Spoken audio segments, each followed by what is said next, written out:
Hello, I'm Mrs. Hollingsworth and I'm a Year 1 teacher at Hampton Hargate Primary School. I wanted today to show you some strategies that we use to help the children with their blending and sounding out in our phonics sessions, and hopefully this will help you to use them at home with them as well as something that they're familiar with that they already use at school. This will help them with their reading and their writing, with their spellings as well. So we use a few different strategies. The first I'm going to go through with you is called sound buttons.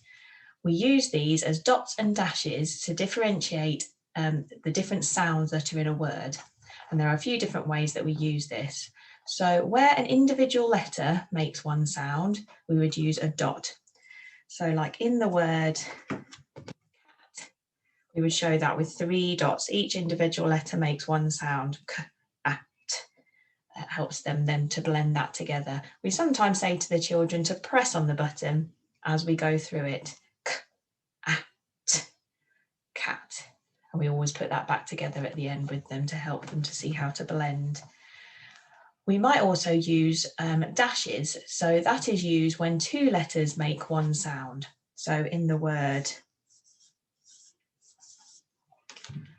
chop, we would need to have a dash to show that those 2 letters make one sound. It's a digraph. Ch, op.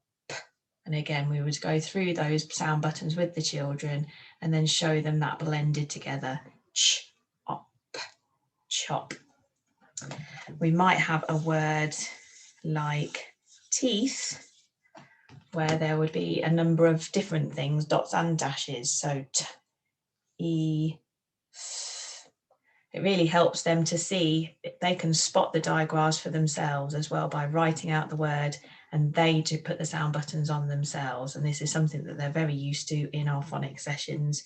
T, e, teeth. The other way we might use the dashes is if there are 3 letters that make one sound. So in the case of the word light,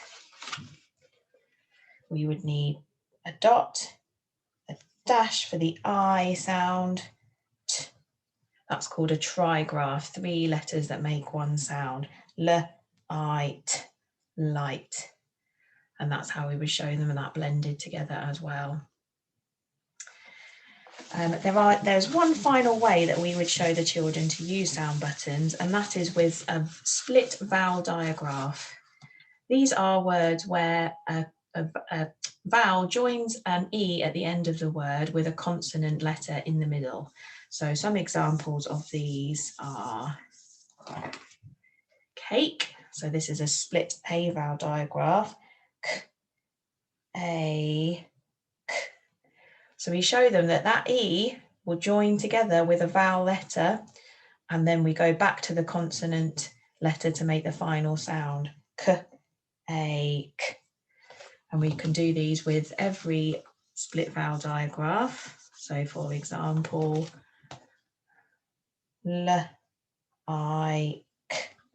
So it's the same pattern for each of those. And then we usually just have that one consonant separating the vowel with the E on the end of the word. So the children do get used to seeing the split vowel digraph pattern. That's another one with another vowel sound. O, P. So that's just another way to show the children how to sound those words out with the split vowel digraphs. So they are the sound buttons that we use. So we get the children to write out lots of words using those, drawing the sound buttons on to help them then to go back through and blend the word together. Another way that we could do that, and it would often follow sound buttons, is to show them a word using the sound buttons, but then use our robot arms, that's what we call it, to sound out those words. So for example, going back to the word teeth,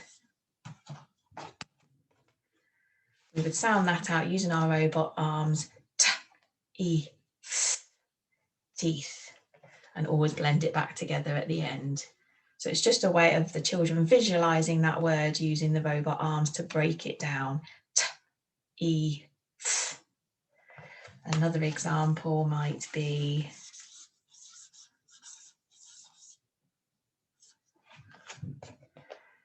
hang, ah, They can just see how many sounds that word is broken down into. And then finally, the other strategy that I wanted to show you is our phoneme fingers. This could be quite useful if there are a few sounds in a word, and it just visualizes again for the children how we can break that down into individual sounds. So for example, I may use my phoneme fingers to sound out the word fish. F, I, sh, fish. And by seeing that on the fingers, they seem to be able to really visualize that well, to then blend it back together at the end. Remember that there are those three individual sounds. Some children get lost in the final sound that they hear, f, I, sh. They might just be focusing on the sh. So it reminds them to go back to the beginning, f, I, sh, fish. And again, we show them at the end how that you make sure that you blend that back together at the end. So a slightly longer word, perhaps the word sounding, s, ow, n, d, I, sounding. Okay, so it's still breaking down into those phonemes, digraphs, sometimes trigraphs, each individual sound, and then using those fingers to show them to visualize the sounds coming back together. I hope that those strategies help you. There are some activities available on our website to use those sound buttons and to help use them with blending. Hopefully they'll really help you and for the children at home. Thank you very much.